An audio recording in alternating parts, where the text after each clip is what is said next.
اور میں آپ کو ایک بات بتاؤں, اگر آپ نے اپنے گھر والوں کو مستورات کو تبلیغ میں وقت نہیں لگایا نا, تو یہ زمانہ اتنا خطرناک آ رہا ہے کہ اگر اپنے گھر والوں کو آپ نے دین پہ نہیں لگایا تو اب جو فیوچر آ رہا ہے نا, یا تو کوئی مکمل بے دین ہوگا یا مکمل دیندار ہوگا. بیچ کے لوگ مارکیٹ سے کیا ہو رہے ہیں, شارٹ ہو رہے ہیں.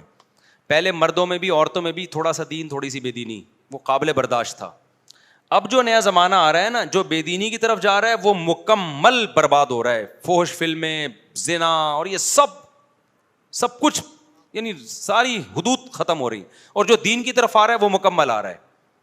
تو میں نے تجربے کے بعد میں یہ کہہ رہا ہوں, خواتین کے لیے دین سیکھنے کا, دیکھو دین سیکھنے کے دو چیزیں ہیں دین سیکھنے میں. ایک ہے علم. علم تو مدرسۃ البنات میں ملے گا, یا علماء کی تقریروں میں ملے گا, یا کتابیں پڑھ کے ملے گا. ڈاکٹر اسرار رحمۃ اللہ علیہ کے بھی درس قرآن بڑے جاندار ہوا کرتے تھے. تو یہ ساری چیزیں تو آپ کو مختلف ذریعوں سے مل جائیں گی, لیکن موٹیویشن نہیں ملتی,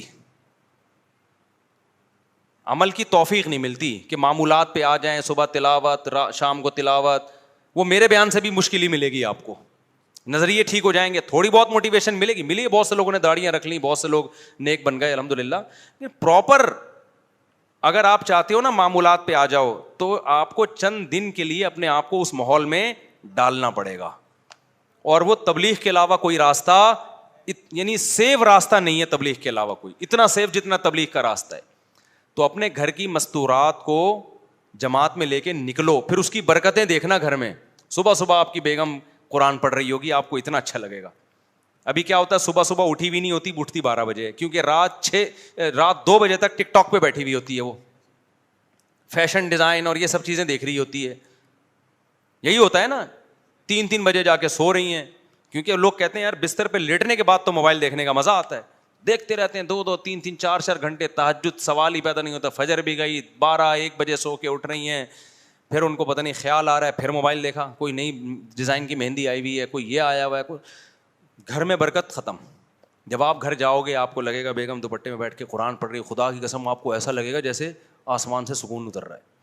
اشراق پڑھ رہی ہے, وابین پڑھ رہی ہے, دعا مانگ رہی ہے. ہم اپنی والدہ کو دیکھتے تھے مصلی پہ بیٹھی رہتی تھیں, اور والدہ کا ہمارا آخری ٹائم تھا, وہ ان کے یعنی ہوش ٹھکانے نہیں تھے, ان کو کچھ نہیں پتا تھا. 2 سال بستر پہ اسی طرح گزرے, لیکن جیسے ہی تسبیح ہاتھ میں پکڑاؤ ٹھک ٹھک چلنا شروع, کیونکہ عادت پڑ چکی تھی نا.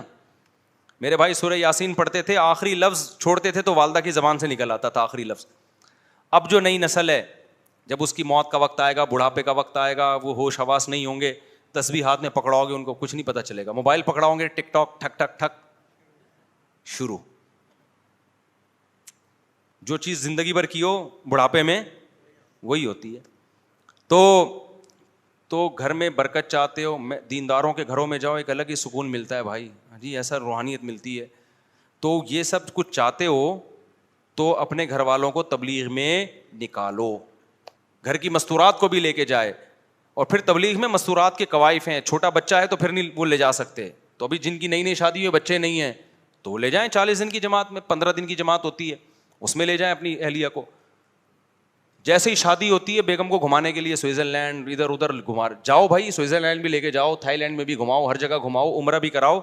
لیکن اگر چاہتے ہو نا آئندہ میاں بیوی کا رشتہ اچھے اصولوں پہ اور محبت کے ساتھ گزرے, تو بچہ پیدا ہونے سے پہلے بیگم کو تبلیغ میں بھی وقت لگوا دو. اس سے خود بھی انسان کے بچے بن جاؤ گے, وہ بھی انسان کی بچی بن جائے گی. اور جب دونوں انسان ہوں گے تو سوچو گھر کا ماحول کیسا ہوگا. میں تو یہ سوچ کے حیران ہوتا ہوں, دونوں انسان, یار عجیب سی بات ہے یا نہیں؟ تصور نہیں ہے آج کل سوسائٹی میں. وہ اس کو گدھا کہہ رہا ہوتا ہے, وہ اس کو, میرے پاس جو جھگڑے آتے ہیں نا وہ اس کو ایسی سی گالیاں میں ابھی ایک دوسرے کو دے رہے ہوتے ہیں, ممبر پہ دے نہیں سکتا. ہمارے ایک صاحب تھے, وہ ابھی ایسا نہیں کہ وہ سمجھ جائیں, تو ان کی بیگم کا فون آیا, وہ یونیورسٹی کے پروفیسر تھے, بیگم کا فون آیا, وہ ان کو جو گالیاں دے رہی تھی نا وہ ہمیں آواز آ رہی تھی. کہ گالیاں دے رہی ہوتی ہیں خواتین کہ مائک بند بھی ہوتا ہے پھر بھی آواز آتی ہے. اب وہ شرمندہ ہو رہے ہیں نا ہم سے, وہ کیا گالیاں تھیں بھی چھوڑو میں. تو وہ کہہ رہے ہیں دیکھیں ایکچولی آپ تھوڑا دیکھیں بیگم تھوڑا زیادہ ہو گیا ہے, آپ اپنی لمٹ کراس کر رہی ہیں. وہ اس طرح اس کو سمجھا. اصل میں اس کا بھی دل چاہ رہا تھا میں بھی یہاں سے وہی گالیاں نکالوں, لیکن ہمارے احترام میں بڑی تمیز سے, دیکھیں اب آپ لمٹ کراس کر رہی ہیں, یہ الفاظ مناسب نہیں ہے. ہمیں اس پہ ہنسی آ رہی تھی, یار ہماری وجہ سے بیچارہ گالی بھی نہیں دے سکتا, وہ دبا کے گالیاں دے رہی ہے, اور اس کو اندازہ ہو رہا ہے کہ یہی سن رہے ہیں گالیاں. بیگم کو اندازہ نہیں تھا کہ اتنی چیخ کے دے رہی ہوں کہ ساتھ میں بیٹھا ہوا بندہ بھی سن رہا ہے. تو وہ یہ کہہ رہے ہیں دیکھیں آپ لمٹ کراس کر رہی ہیں, آپ دیکھیے کہ یار اتنا نیک شریف آدمی, اتنا سلجھا ہوا آدمی ادھر سے گالیاں دے رہی ہے, اور یہ کہہ رہے دیکھیے آپ اپنی لمٹ کیا کر رہی ہیں. بیگم یہ زیادتی ہے, یہ کیا ہے, یہ زیادتی ہے. تو تبلیغ میں لے جاؤ بھائی کچھ دن, تو یہ انشاءاللہ گالیاں والیاں بھی ٹھیک ہو جائیں گی. اللہ رسول کی بات ہوتی ہے, تبلیغ میں ٹریننگ دی جاتی ہے, خواتین کو اونچی آواز سے بات نہیں کرنی, نیچے بیٹھ کے تعلیم کرنی ہے, اوپر نہیں بیٹھنا, تواضع سکھائی جاتی ہے. تو 3 دن لگاؤ گے پتہ چلے گا, ماحول تبدیل ہوگا, پھر خرابی آنے لگی دوبارہ چلے جاؤ.